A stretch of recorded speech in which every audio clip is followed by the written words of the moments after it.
lose people like Mike Castle. Art Inspector, maybe he was past his time, his sell-by date, but the fact is he was blown out of the race by Toomey. So what you see is all these people, like I grew up in the suburbs, actually very inner suburbs of Philadelphia, where you're used to the fact you always had a choice between a liberal Democrat and a moderate Republican. You could choose an Eisenhower Republican who was a pretty moderate Republican like Scranton and all those guys, Ridge. They're all blown away. They're all gone. So the moderate person, the Michael Smerconish, if you will, has no more options anymore. He must now choose between a polarized political system, left and right. And I think some people like it, some people don't. I think it's different. It may not be better. But who's going? I'm with you on the right. I'm not sure that's true on the left. I think that there's plenty of moderate Democrats still out there. I don't think we're going to see some blue dogs picked off tonight. But you're not having the same purification process happen on the left as you are on the right. It's a purge. Call it what it is. A purge on the right, but the same thing is not happening on the left. And so, I mean, maybe where are the conservative, moderate or conservative Democrats? The conservative, on the East Coast. Well, are we only talking about the East Coast? Or are we talking about the Ben Nelsons, the Mary Landrieux? I mean, those people in the party are not necessarily, those people are not necessarily going anywhere. Had Evan Bayh stayed in the race, hate to keep bringing him up, he probably would have won this race. There's the Republicans are the ones who are purging from the edge. The Democrats are not doing the same thing. And if Joe Manchin wins, he would be another example. Joe Manchin winning by shooting literally, shooting literally Democratic legislation. You invoked Evan Bayh. Howard Feynman at the Listening Post talked to Evan Bayh on this very topic, correct, Howard? Yeah, I just talked to him a few minutes ago. He didn't see the earlier part of the show, but is he watching now? Should we warn Rachel? He might be watching now, but I think his point basically, and leave aside all the other stuff about him personally and so forth, is just he felt, I think I'm summarizing accurately, that he had told Barack Obama, the president, that going for the whole health care bill and some of the other things he went for were going to antagonize a lot of the moderate Democratic voters in places like Indiana, where he, Evan Bayh, had spent years cultivating them.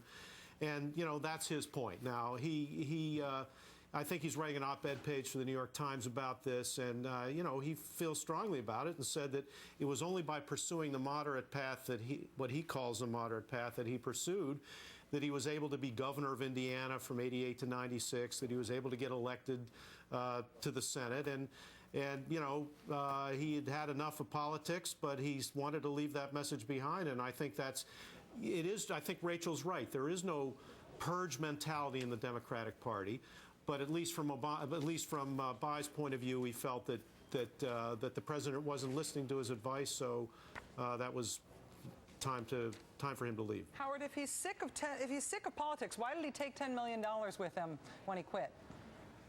Well, I think his answer to that, at least in part, is on the question of whether he gave any money to Brad Ellsworth. As I understand it, and you can talk to him, and I hope you do, again, that neither the Democratic National Committee nor the Democratic Senatorial Committee gave a penny to Brad Ellsworth. But Evan Bayh's argument is that Evan Bayh, gave Brad Ellsworth $1 million. You know, I think politicians who leave are entitled to keep that nest egg around. I don't know if he's said that he would never return to politics. I think he got sick. He got sick of the way it was, and he'd been there a long time. He'd been governor for 8 years and senator, I guess, for what, 12 years, and he'd had enough, at least for the time being. But the larger point has to do with the two political parties. Are we going more in the direction of a kind of parliamentary system, which seems to be where the Tea Party wants to go, where there's a strict orthodoxy that everybody in the Republican Party has to follow, so you can't have, you know, the John Chafees anymore, you can't have the Michael Smerconishes anymore. And at least from Bayh's point of view, he worries that the Democrats are becoming that way. And one of the ironic results of the election results tonight is going to be to make both parties, I think, more ideologically rigid, because it is true that the Democrats are going to lose a lot of conservative Democrats in House races and Democrats who are representing Republican and red districts in the House. There's just no doubt about that. Losing them in the general where Republicans lost them in the primary. Let me duck in a call that we can now wrap up Georgia, which the polls closed more than an hour ago. NBC News projecting on the base of the early returns and the exit polling that Senator Johnny Isakson will return as senator. They're having defeated or will defeat the Democrat Michael Thurmond. No big surprise there, and it doesn't change things. but we wanted to button that one up while the results came in, and he's, as you see, with 4% in, he's almost at 2-1 over the challenger, Mr. Thurman. So that's a state that Democrats used to win handily when we had more moderate Democrats. Rachel would have not liked them, but Sam Nunn used to win Georgia without any strain whatsoever. Democrats used to hold moderate seats, conservative Democratic seats, you might call them, in states like Texas with Lloyd Benson, Oklahoma, David Bourne. These seats are gone forever. Then that's what Howard was talking about there. By the way, on that money, on that $10 million, Harry Reid could have used some of it. Yeah. Sestak could have used some of it. There were other Senate races that are going to be decided by a point or two that could have used some of that money. It can be used for a presidential. On the disappearance of conservative Democrats, though, it was not liberal Democrats who pushed those guys out. No liberal Democrat came in and ended Sam Nunn's career. They lost as those states became more Republican. David Bourne and Nunn walked away. They didn't lose. What's happening on the right is that the conservative movement is eating the Republican moderates. There's nothing like that happening on the left. What's happening on the left is what's happening in the Democratic Party is that there's an old rule of politics. You never ask a member of Congress to vote against their interests. And I think a lot of these people, although I supported it, cap and trade, and those kinds of votes are going to hurt them tonight. They're going to hurt them in those regions. And it shows up in the House, too, where we have one call to make that is of particular interest because it is the second ripple effect from the Republican Senate primary in that state. This is to replace Mike Castle, who, of course, then went out and lost to Christine O'Donnell, who has now lost to what we believe will be Senator-elect Coons. And in the House race in Delaware, and that's it, District 1 is all you got, the Tea Party insurgent who bypassed the Republicans, Glenn Urquhart, will lose, according to our projections, to Democrat John Carney. The number of bellwethers tonight, as we said, is extraordinary, at least 136 of them. But the point that was made by our political unit in analyzing this race in advance, that if the Democrats were to win here, the Republicans' magic number to take the House would necessarily go up to 40, because it's simple math that it's a pickup. Right. And there's your pickup. So the point that was made to us by Tim Kaine. Now, Delaware. They have blown two of them. The Delaware Tea Party. The whole point, the Delaware Tea Party cost Delaware a senator and its only congressman tonight. I mean, there might have been other implications in that House race. We can't say for sure. We did definitely get a new celebrity. The Delaware Tea Party, though, it was Sarah Palin and the National Tea Party that cost these seats because they piled into that race. Christine O'Donnell turned out to be a particularly bad candidate. She was asked a softball question. We know what that is. She was asked, is there any Democrat you could work with if you got elected to the United States Senate? And she never thought of the name of Tom Carper of Delaware. Well, she said in the Senate she wanted to work with Hillary Clinton. Yeah. But amazing. To be fair, she said beforehand, she's not in the Senate anymore. I would work. And then that was the second time she answered the question. The second time she interrupted the other answer and shouted Joe Lieberman, which sort of advanced the issue. It just proves that there is, my theory about the Tea Party in all respects has been the old idea of the universal solvent, which is that the substance that can dissolve any other substance on the planet. There is a problem eventually. The universal solvent is wonderful if something's blocked here, we have to clean something, got to get a stain out of my suit or your suit or whatever. The problem is ultimately, where the hell do you keep the stuff? Because it will eat through any container and eventually go right through to the center of the earth. And one of the arguments about extremism in American politics is eventually you will find some surface. Some people will go to bed tonight worrying about the existence of the universal solvent. They worried about snakes until now. They got this new thing to worry about because of you. Right here. But Lawrence, this is my point, that as crazy as it is, there will be a lot of people who will, to Chris's point about sleeping tonight, will sleep better knowing that of all the things that will or won't happen, Christine O'Donnell is not in the U.S. Senate. Well, they were able to sleep easy for a while. The polls were not indicating any suspense there, as they shouldn't have, and this is one of those, sanity moments in voters that we've all been kind of hoping for. This was an embarrassing campaign, embarrassing to the Republican Party, embarrassing for them to have to embrace that candidacy as they ultimately did. Find the Rand Paul thing at all embarrassing at some points? Yeah, but he's a genius compared to Christine O'Donnell. He's Nobel material compared to Christine O'Donnell. I'm sorry. We're going to be watching Joe Miller very closely because him and Christine O'Donnell. You know how every politician that comes on, there's certain cliches they all drop at the last minute. Like, I don't pay attention to polls.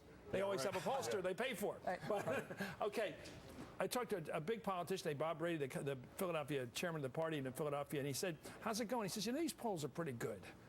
You know, it's nice to hear a politician say something refreshing like these professionals who poll people right up to Election Day in these tracking polls, every day, every single day, every kind of poll, and we all put them together and look for some distilled truth in that.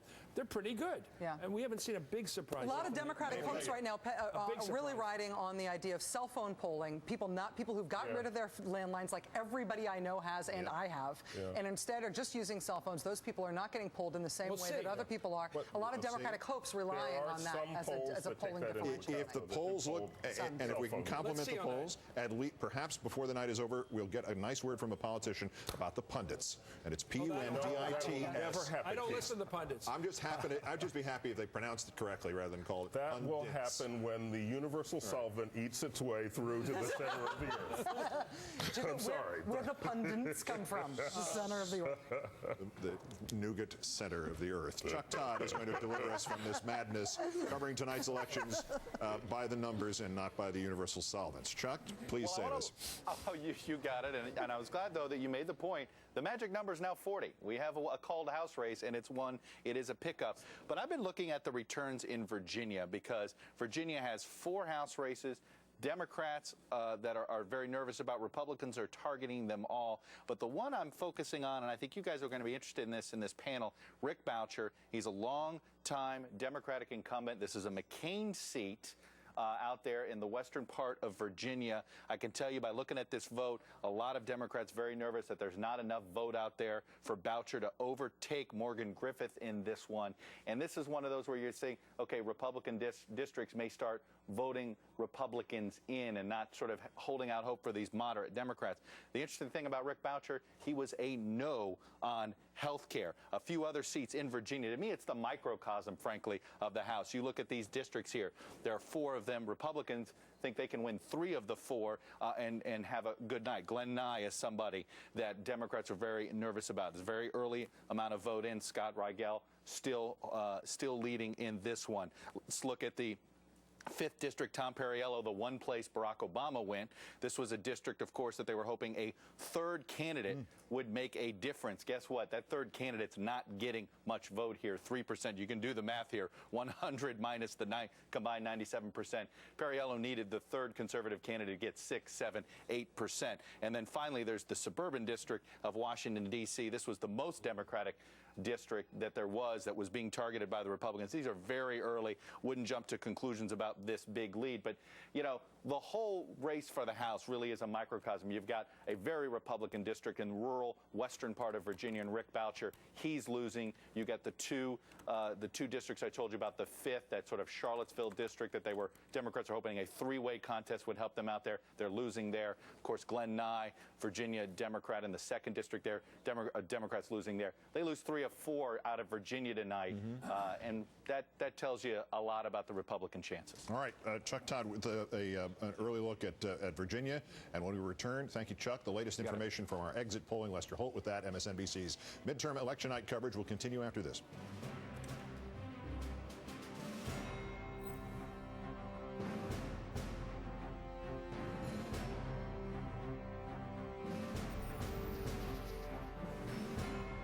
The Place for Politics 2010, brought to you by the 100% electric, no-gas Nissan Leaf. Innovation for the planet, innovation for all.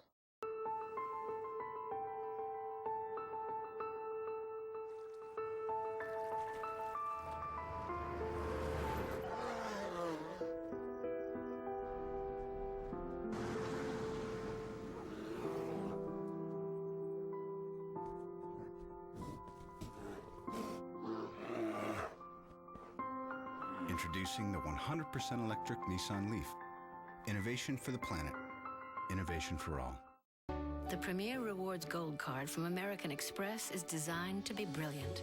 It's the only charge card to earn triple points on airfare, double points on gas and groceries, a single point on everything else. Points you can use for over 1 million rewards, including travel on any airline, anytime. The annual fee for the first year is on us, and you can earn 10,000 bonus points with your first purchase. Start earning brilliantly. Call 1-800-AXP-GOLD or visit axpgold.com to apply. Absolutely. I mean, these financial services companies are still talking about retirement like it's some kind of dream. It's either this magic number I'm supposed to reach, or it's beach homes, or starting a vineyard. Come on, just help me figure it out in a practical, let's make this happen kind of way. A vineyard? Give me a break. Looking for real-life answers to your retirement questions? Get real, get started. Talk to Chuck.